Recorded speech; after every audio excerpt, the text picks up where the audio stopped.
तो दोस्तों मेरा नाम है अभिषेक और आप सभी विद्यार्थियों का स्वागत है हमारे चैनल पे। दोस्तों आज के इस वीडियो में बात करने वाले दोस्तों एंटरप्रेन्योरशिप का बहुत ही महत्वपूर्ण प्रश्न। तो कि प्रश्न क्या बोल रहा है कि नए व्यवसाय को प्रारंभ करने के तत्वों की व्याख्या करें। दोस्तों बहुत ही महत्वपूर्ण प्रश्न है कि नए व्यवसाय यानी कि कोई व्यक्ति अगर आप नया व्यवसाय शुरू करना चाहते हैं, अगर किसी चीज़ का अगर व्यवसाय देना चाहते हैं तो उसमें कौन कौन से तत्व हो सकते हैं, यानी कि कौन कौन से तत्वों की जरूरत होती है शुरुआत में, आपको उसका चर्चा करना है। तो देखिए नए व्यवसाय को प्रारंभ करना बहुत ही आसान कार्य नहीं है। यानी कि आप अगर चाहेंगे कि किसी भी कार्य को मतलब किसी भी व्यवसाय को हम बहुत ही आसानी से अगर हम उसे स्थापित करें या फिर किसी व्यवसाय को करें तो यह इतना भी जितना मतलब बोलना आसान है उतना आसान ये करना नहीं है। तो ये क्योंकि व्यवसाय को जो है प्रारंभ करने में उसे जोखिम एवं अनिश्चितता को जो है सहन करने की यानी कि बीड़ा यानी कि जो है कष्ट उठाना पड़ता है। यानी कि दोस्तों कहने का मतलब ये है, इसमें यह कहा जा रहा है कि जो नया व्यवसाय होता है उसको शुरुआत करने में कोई इतना आसान कार्य भी नहीं है, इतना आसान काम नहीं है। क्योंकि जो व्यवसाय होता है कि जो व्यवसाय की जो शुरुआत करना चाहता है उसके प्रारंभ करने में उसे क्या जोखिम भी उठाना पड़ता है, अनिश्चितता का भी जो वहाँ पे सहन करना पड़ता है। ठीक है, यानी कि जोखिमों का भी उठाना यानी कि कष्ट उठाना उनको पड़ता है। तो एक नए व्यवसाय को प्रारंभ करना उतना ही जटिल और कठिन होता है जितना कि एक बच्चे को जन्म देना। यानी कि दोस्तों यहाँ पे ये कहा गया है कि एक व्यवसाय को, ठीक है, यानी कि एक व्यवसाय को शुरुआत में जो उसकी शुरुआती करना उतना ही कठिन होता है जितना कि एक महिला को अपने बेटे या फिर बच्चे को जन्म देते टाइम जो जितना मतलब कि कठिन होता है उतना ही कठिन यहाँ पे एक व्यवसाय को शुरुआत करने में होता है। उद्यमी को एक माँ एवं एक दाई दोनों की भूमिका निभानी पड़ती है। ठीक है, यानी कि जो उद्यमी जो यहाँ पे जो व्यापार को जो स्थापित करने वाला है उसको एक माँ की भी एक दाई की भी यानी कि दोनों की भूमिका यहाँ पे उसको निभाना पड़ता है। इस प्रकार व्यवसाय को प्रारंभ करने में उसे विभिन्न कठिनाइयों का सामना करना पड़ता है। ठीक है, अगर किसी व्यवसाय को अगर आप स्थापित कर रहे हैं तो आपको जो है और विभिन्न कठिनाई का सामना यहाँ पे करना पड़ सकता है। इसमें उद्यमी के कौशल पर भी बहुत सी बातें निर्भर करती है। ठीक है, यानी कि जो उद्यमी का जो कौशल होता है उस पर भी मतलब कि बहुत सारी बातों पर जो है उसमें मतलब कि निर्भर होती है। अब देखिए एक नए व्यवसाय प्रारंभ करने के समय मतलब आपको कौन कौन से तत्वों पर विशेष रूप से आपको ध्यान देना पड़ता है।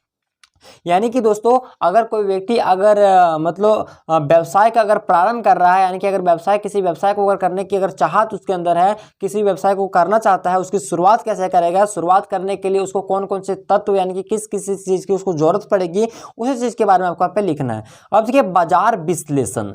ठीक है, बाजार विश्लेषण। देखिए बाजार विश्लेषण में क्या होता है कि नए व्यवसाय को प्रारंभ करने की प्रक्रिया तब शुरू होती है जब किसी व्यवसाय के मन में, ठीक है, जब किसी व्यवसाय के मन में इसका जब विचार आता है। ठीक है, यानी कि जब किसी व्यवसाय जो यानी कि जो व्यापारी है उसके मन में अगर विचार आता है कि हम किसी व्यवसाय को शुरू करें तो वह फिर क्या होता है कि उस विचार का वह विश्लेषण करेगा और उसके बाद वह सुव्यवस्थित एक रिपोर्ट तैयार करेगा और फिर क्या करेगा कि वह जो है अपने व्यवसाय की जो है मतलब स्थापित ना करेगा। ठीक है, यानी कि बाजार का विश्लेषण। ठीक है, कि बाजार विश्लेषण कहने का मतलब यह है कि नए व्यवसाय को प्रारंभ करने की प्रक्रिया तब शुरू होती है जब किसी व्यवसाय के मन में इसका विचार आता है और उस पर वह विचार विश्लेषण करता है और इसके लिए वह एक सुव्यवस्थित जो है एक रिपोर्ट तैयार करेगा, तभी वह जो अपने आप एक कंपनी या फिर व्यवसाय का जो है वो स्थापना करेगा।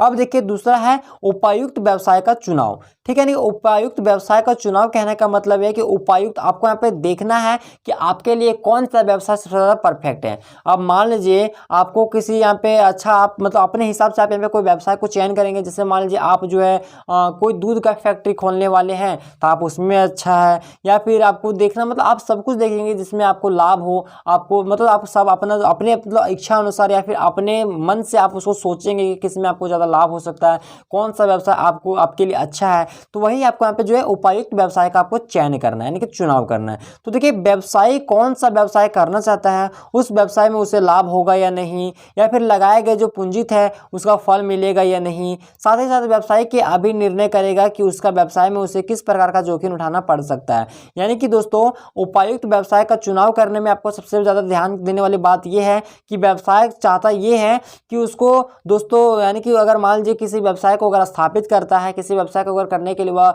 प्रारंभ करता है, उसको शुरुआत करता है तो उसके मन में पहला ख्याल ये आता है कि उसमें लाभ होगा या नहीं, पूंजी में जो मतलब उसका में जो व्यवसाय करने में जो उसमें आवश्यक जो पूंजी लगाया है उसका आवश्यक फल मिलेगा या नहीं, या फिर उसमें क्या क्या निर्णय लेना पड़ेगा, उस व्यवसाय में किस तरह का जोखिम उठाना पड़ सकता है। ये सब बातों को जो है यहाँ पे मतलब व्यापार को जो देने वाला है उसको यहाँ पे ध्यान रखना पड़ता है। अब देखिए तीसरा, व्यवसाय का स्थान का निर्धारण, यानी कि जो व्यवसाय यानी कि जो व्यापारी होता है उसे व्यवसाय का जो स्थान निर्धारण है करना बहुत इंपॉर्टेंट है। ठीक है, इसमें आपको सब कुछ देखना पड़ेगा। मतलब जो व्यापारी है वो व्यवसाय अगर किसी चीज़ का अगर करना चाहता है तो आपको मतलब ऐसा स्थान ढूंढना पड़ेगा जहां आपको हर एक चीज़ की मतलब कि सुविधा अवेलेबल हो।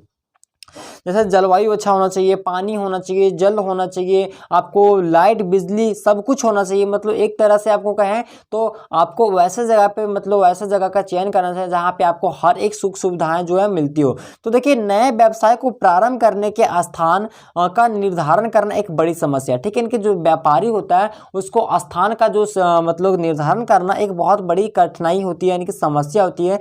क्योंकि किसी भी व्यवसाय को वह स्थान ढूंढना होता है, यानी कि जब कोई भी व्यापारी अगर आप किसी स्थान में अगर आप मान लीजिए अगर व्यापार करना चाहते हैं यानी कि व्यवसाय अगर स्थापित करना चाहते हैं तो सबसे पहले आप वैसा स्थान को ढूंढेंगे जहां उसे कच्चा माल, श्रम शक्ति, बाजार एवं सेवाएं जैसे बैंकिंग, परिवहन, संचार, भंडारण आदि की सुविधाएं बहुत ही आसानी से उपलब्ध हो सके। उसी जगह पे जो है आपको वहां पे व्यवसाय का जो है स्थापना करना है। ठीक है, अब देखिए अगला प्रश्न मतलब अगला पॉइंट क्या बोल रहा है, वित्तीय नियोजन। ठीक है, वित्तीय मतलब होता है कि पूंजी का नियोजन।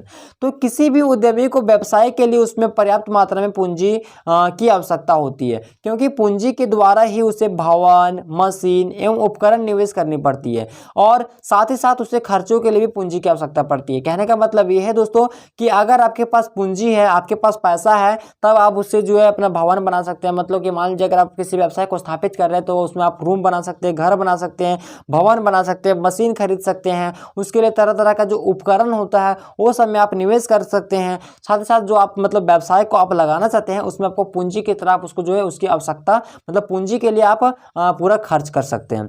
अब देखिए उपायुक्त कार्यबल। तो कोई भी उद्यमी किसी भी व्यवसाय को अकेला नहीं चला सकता। ठीक है, कोई भी अगर व्यापारी जो है किसी भी कार्य को वह व्यवसाय को वह अकेला नहीं चला सकता, उसे तो बहुत से लोगों की मदद लेनी पड़ती है। उसे कुशल एवं कुशल श्रमिक प्रबंध करने की, कर्मचारियों आदि की आवश्यकता पड़ती है। इस प्रकार से उसे सही प्रकार के व्यक्ति का चुनाव करना अति आवश्यक है। ठीक है, तो ये आपका आ जाएगा उपायुक्त कार्यबल में। अब देखिए दोस्तों मतलब इस क्वेश्चन में मैंने आप लोगों को जो है एक बहुत ही महत्वपूर्ण प्रश्न था, जो कि तो प्रश्न था कि नए व्यवसाय को प्रारंभ करने के कौन कौन से तत्व हैं इसके बारे में बताएं। दोस्तों बहुत ही वीवीआई प्रश्न है। अगर वीडियो पसंद है वीडियो को लाइक कीजिएगा, चैनल पर नए हो चैनल को सब्सक्राइब कर साथ बेल आइकन को प्रेस कीजिएगा। तो चलिए मिलते हैं अगले वीडियो में, take care, thanks for watching this video, धन्यवाद।